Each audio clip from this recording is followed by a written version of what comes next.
Hello guys, welcome to the new JavaScript course by फ्लेमेचोर। So guys, आज हम basic introduction देखेंगे JavaScript का। गाइस, हम HTML में पहले ही पढ़ चुके हैं कि HTML सिर्फ हमें स्ट्रक्चर प्रोवाइड करता है। स्ट्रक्चर मतलब कि सिर्फ हमें ढांचा प्रोवाइड करता है, ठीक है, जिसके अंदर मेटा टैग्स होते हैं। अब गाइस देखिए, अगर आप कुछ बैकग्राउंड कलर दे देंगे या फिर आप स्टाइल कर देंगे उसके एलिमेंट्स को, HTML के एलिमेंट्स को, मतलब कि आप प्रेजेंटेशन तैयार कर देंगे, ठीक है। तो प्रेजेंटेशन या फिर लेआउट कौन देता है? CSS देता है। तो फिर ये जावास्क्रिप्ट क्या करता है? गाइस, जावास्क्रिप्ट फंक्शनलिटी और फ्लेक्सिबिलिटी प्रोवाइड करता है, ठीक है, इसीलिए हम जावास्क्रिप्ट का यूज़ करते हैं। अब गाइस देखिए, जावास्क्रिप्ट जो है वो 1995 में बनाई गई थी, ठीक है, जो ECMAScript पर बेस्ड थी। अब गाइस देखिएगा कि जावास्क्रिप्ट जो होती है वो बहुत ही पावरफुल लैंग्वेज होती है। मैं ऐसा क्यों बोल रहा हूँ, मैं आपको एग्जांपल से समझाता हूँ। तो गाइस आप ध्यान दीजिएगा कि देखिए, मैंने एक बटन बनाई हुई है, ठीक है, क्लिक मी करके। गाइस अब आप ध्यान दीजिएगा, मैंने हेलो विनायक लिखा हुआ है। मान लीजिए मैंने P टैग के अंदर हेलो विनायक लिखा हुआ है। तो गाइस जावास्क्रिप्ट क्या कर सकता है ना, वो कितना पावरफुल है। तो गाइस जावास्क्रिप्ट कंटेंट चेंज कर सकता है, मतलब जो आपने हेलो विनायक लिखा हुआ है ना, उसको कुछ और कर सकता है ना। तो गाइस जावास्क्रिप्ट कंटेंट चेंज कर सकता है। तो कंटेंट कैसे चेंज करेगा? गाइस बहुत सारी मेथड्स होती है ना, उनसे ये कंटेंट चेंज करता है, उनकी हेल्प से। तो गाइस देखिएगा, मैं आपको सिंपली अभी कोड तो नहीं बता रहा हूँ कि कोड क्या होगा, पर आप बेसिकली समझ लीजिए, है ना। जावास्क्रिप्ट HTML के एलिमेंट्स को भी हाइड कर सकता है, ठीक है, और एलिमेंट्स क्या होते हैं मैंने आपको पहले ही बताया है। तो गाइस देखो, मान लो मैं यहाँ पर जैसे ही क्लिक करता हूँ, ठीक है, तो देखो हेलो जो विनायक था वो हेलो फ्लेमेचोर हो चुका है। देखा आपने, यानी कि इसने कंटेंट को बदल दिया without changing the code of HTML। Guys कहने का मतलब ये है कि मैंने ऐसा तो नहीं करा कि मैं index.html पर गया और जहाँ पैराग्राफ टैग के अंदर मैंने लिखा हुआ था हेलो विनायक, वहाँ से मैंने विनायक को बैक स्पेस से रिमूव करा और वहाँ पर फ्लेमेचर को ऐड कर दिया और फिर मैं यहाँ पर वापस आ गया और आपको आउटपुट दिखा दिया। मैंने ऐसा तो नहीं करा, यानी कि डायनामिकली चेंज हुआ, ठीक है। जैसे ही आपने क्लिक करा, डायनामिकली जो विनायक था उसको फ्लेमेचर ने रिप्लेस कर दिया। तो गाइस ये पावर है जावास्क्रिप्ट के पास कि वो कंटेंट को चेंज कर सकता है। अब गाइस देखिए, मैं आपको एक और एग्जांपल देता हूँ, है ना। तो गाइस देखिएगा, मैंने एक बल्ब की इमेज लगाई हुई है, ठीक है, फिर मैंने एक बटन बनाई हुई है टर्न ऑफ द लाइट और एक और बटन बनाई है टर्न ऑन द लाइट, ठीक है। तो देखो, जैसे ही मैं टर्न ऑन द लाइट पर क्लिक करता हूँ तो देखो मुझे जो बल्ब था वो जला हुआ दिख गया, है ना, ऑन होता हुआ दिख गया। जैसे मैं ऑफ करता हूँ तो ऑफ होता हुआ दिख गया। अब गाइस ध्यान दीजिएगा, मैं टर्न ऑन और टर्न ऑफ से क्या समझाना चाहता हूँ? गाइस मैं समझाना चाहता हूँ कि जावास्क्रिप्ट जो है वो एट्रीब्यूट की वैल्यू भी चेंज कर सकता है। अब गाइस ये एट्रीब्यूट क्या होता है? तो जब मैंने आपको HTML पढ़ाया था तब मैंने आपको अच्छे से एक्सप्लेन करा था कि एट्रीब्यूट क्या होता है और उसकी क्या क्या प्रॉपर्टीज होती है। तो गाइस मैंने डिस्क्रिप्शन में आपको लिंक दे रखी है, तो आप वहाँ से देख सकते हैं। अब गाइस देखिए, मैं आपको सिंपली बताता हूँ कि जब भी आप इमेज एड करते थे HTML में, तो आप src एट्रीब्यूट के अंदर फाइल का नाम देते थे जो भी आपको इमेज दिखाना है। तो गाइस देखिए, अभी यहाँ पर क्या कंसेप्ट है कि आपने दो इमेज ले रखी है ना, एक ऑन के लिए एक ऑफ के लिए। तो जैसे ही सामने वाला ऑन पर क्लिक करता है तो आप ऑन वाली इमेज दिखा देते हैं, जैसे ही ऑफ पर क्लिक करता है तो आप ऑफ वाली इमेज दिखा देते हैं।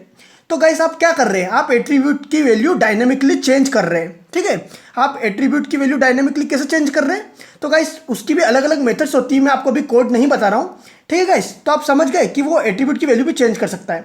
और गाइस यहाँ तक कि जावास्क्रिप्ट जो है वो CSS स्टाइल भी चेंज कर सकता है, ठीक है, बैकग्राउंड कलर, बॉर्डर प्रॉपर्टी और बहुत सारी प्रॉपर्टी जितनी भी हमने पढ़ी थी गाइस CSS में, ठीक गाइस। तो आई होप आपको समझ में आ गया होगा।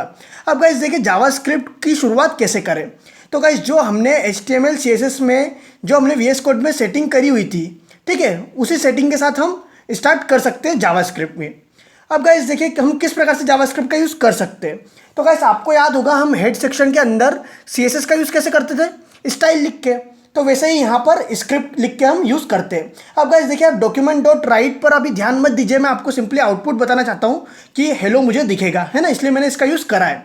आप अभी ध्यान मत दीजिए कि ये मैं क्या लिख रहा हूँ, ये कोड क्या है, आपको समझ में नहीं आ रहा है ना, अभी ध्यान मत दीजिए, मैं आपको जब समझाऊंगा आपको सब कुछ क्लियर हो जाएगा।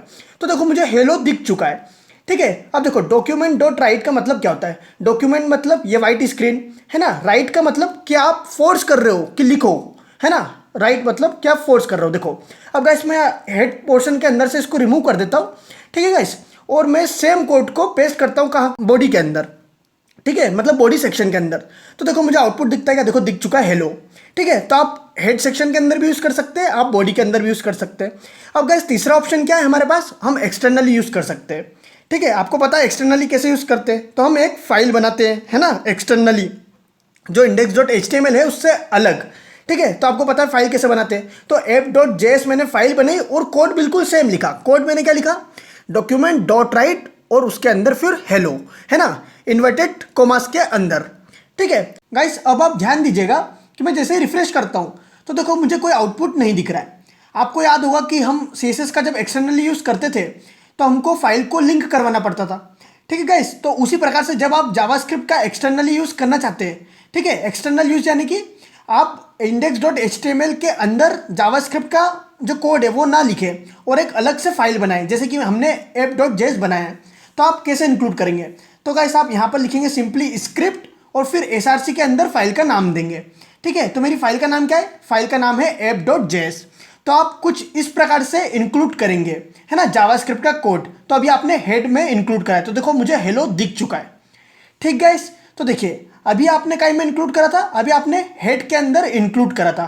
ठीक है, स्क्रिप्ट src और फाइल का नाम। तो देखो इसी सेम कोड को मैं यहाँ से रिमूव करके अगर बॉडी के अंदर इंक्लूड कर दूंगा, यानी कि मैं फाइल को बॉडी के अंदर लिंक कर दूंगा, तो भी मुझे आउटपुट दिखेगा। गाइस अब हम देखते हैं कि हम जावास्क्रिप्ट में डेटा किस प्रकार से डिस्प्ले करवा सकते हैं और गाइस डिफरेंट वेज क्या क्या है।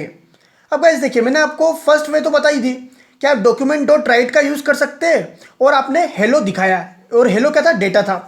अब गाइस सेकेंड वे क्या है, सेकेंड वे है गाइस विंडो डॉट अलर्ट का यूज़ कर सकते हैं। ठीक है, अब अभी आप कोड पर ध्यान मत दो, मैं आपको सिंपली बता रहा हूँ, है ना, मैं आपको अभी बाद में एक्सप्लेन करूँगा। तो आपने सिंपली इसके अंदर क्या लिखा, आपने लिखा वेलकम गाइस। तो देखो जैसे ही मैं ये पेज को रिफ्रेश करूंगा या फिर पेज जितनी भी बार मान लीजिए ये रिलोड होगा, है ना, तो उतनी बार मुझे सबसे पहले अलर्ट आएगा। ठीक है, और अलर्ट में क्या मैसेज आएगा, जो भी आप वहाँ पर लिखोगे। तो अभी क्या लिखा था मैंने, वेलकम गाइस। ठीक है गाइस, तो देखो ये होता है विंडो डॉट अलर्ट। ठीक है, यानी कि विंडो पर अलर्ट दो। ठीक गाइस, अब देखो अगर आप विंडो डॉट अलर्ट को कमेंट करना चाहते हैं तो आप कमेंट किस प्रकार से कर सकते हैं, तो आप कुछ इस प्रकार से कमेंट कर सकते हैं। इनको बोलते हैं गाइस सिंगल लाइन कमेंट। ठीक गाइस, समझ गए आप सिंगल लाइन कमेंट हम कैसे कर सकते हैं जावास्क्रिप्ट में। अब गाइस मान लीजिए आपको जो दोनों लाइन लिखी हुई है ना, दोनों को कमेंट करना है। ठीक है, तो आप किस प्रकार से कर सकते हैं, तो गाइस आप कुछ इस प्रकार से कर सकते हैं। इसको बोलते हैं गाइस मल्टीपल लाइन कमेंट। तो गाइस आई होप आपको सब कुछ क्लियर हुआ होगा। अब गाइस देखिए मान लीजिए मैं चाहता हूं कि मैं कंसोल पर आउटपुट देखूं, तो मैं क्या लिखूंगा, मैं लिखूंगा कंसोल डॉट लॉग, है ना, और लॉग के अंदर मैं जो भी लिखूंगा, जैसे मैं लिखता हूँ मान लीजिए सिंपल हेलो, है ना, तो मुझे हेलो आउटपुट दिखना चाहिए। तो गाइस देखिएगा मुझे अभी हेलो नहीं मिल रहा है। तो गाइस देखिए मैं इंस्पेक्ट करूंगा राइट क्लिक से, आप देख सकते हैं गाइस मैं जैसे ही इस स्क्रीन को बड़ी करूंगा तो आपको कंसोल दिख रहा होगा। ठीक गाइस, तो देखो वहां पर मुझे हेलो दिख रहा है। अब मैं आपको डायनेमिकली चेंज करके बताता हूँ। देखो कंसोल डॉट लॉग के अंदर मैंने हेलो लिखा हुआ था। ठीक है, मैं इसके आगे कर देता हूँ हेलो फ्लेमेचोर। ठीक है गाइस, अब आप देखना, देखो हेलो फ्लेमेचोर मुझे मिल चुका है। ठीक गाइस, तो आई होप आपको ये भी समझ में आ गया होगा। तो गाइस हम इस प्रकार से कंसोल पर आउटपुट देख सकते हैं। ठीक गाइस, अब गाइस देखिए मैं आपको कुछ इंपॉर्टेंट पॉइंट्स बताना चाहता हूँ। गाइस जावास्क्रिप्ट जो है prototype based object oriented language है। ठीक है, ना कि class based object oriented language. अब गाइस देखिए अगर मैं बात करूँ कि मुझे जावास्क्रिप्ट को रन करने के लिए किसी सर्वर की जरूरत पड़ेगी, तो गाइस नहीं, मुझे किसी भी सर्वर की जरूरत नहीं पड़ेगी। अभी मैंने आपको कर भी बताया और मैंने किसी भी सर्वर का यूज़ नहीं किया। अब गाइस देखिए अगर हम बात करें सिक्योरिटी की, तो गाइस सर्वर साइड जो लैंग्वेज होती है ना वो ज़्यादा सिक्योर होती है as compare to client side language. ठीक गाइस, अब देखिए सर्वर साइड लैंग्वेज का यूजुअली हम यूज़ करते हैं बैकएंड में। ठीक गाइस, अब मैं आपको एग्जांपल देता हूँ। तो गाइस देखिएगा HTML CSS जावास्क्रिप्ट ये क्लाइंट साइड के अंदर आती है। ठीक है, फ्रंट एंड डेवलपमेंट, और सर्वर साइड में PHP रूबी एक्सेट्रा। ठीक गाइस, अब देखो मैं आपको बोलना चाहूँगा गाइस कि आप जो जावास्क्रिप्ट का यूज़ करते हो ना बॉडी के अंदर, तो हमेशा बॉटम में यूज़ करो। क्यों? क्योंकि इससे डिस्प्ले स्पीड जो होगी ना वो हाई होगी, है ना, आपका आउटपुट जल्दी दिखेगा। ठीक गाइस, अब देखो जावास्क्रिप्ट जो है वो कंपाइल्ड लैंग्वेज नहीं है और वो एक केस सेंसिटिव लैंग्वेज है। आप बात याद रखिएगा। jQuery क्या है? jQuery लाइब्रेरी है ना, जावास्क्रिप्ट की एक लाइब्रेरी है jQuery। अब गाइस देखिए Node.js क्या है? गाइस Node.js एक ओपन सोर्स प्लेटफॉर्म है जो कि हमें रन टाइम एनवायरनमेंट प्रोवाइड करता है। ठीक है, जिसकी मदद से हम जावास्क्रिप्ट को बैकएंड में भी यूज कर सकते हैं। तो गाइस Node.js ना फ्रेमवर्क है ना लैंग्वेज है। ठीक है, वो एक ओपन सोर्स प्लेटफॉर्म है। ठीक गाइस, अब देखिए जेस जो है वो सिंक्रोनस है। इसका मतलब यहाँ पर ऑपरेशन जो होते हैं ना वो 1 by 1 होते हैं, और एक्चुअली में स्क्रिप्टिंग लैंग्वेज का यूज भी इसलिए करते हैं क्योंकि हम टास्क को 1 by 1 करवाना चाहते हैं। सो गाइस आज मैंने आपको बेसिक इंट्रोडक्शन दिया था। ठीक है गाइस, अब हम नेक्स्ट ट्यूटोरियल से बिल्कुल अच्छे से पढ़ेंगे।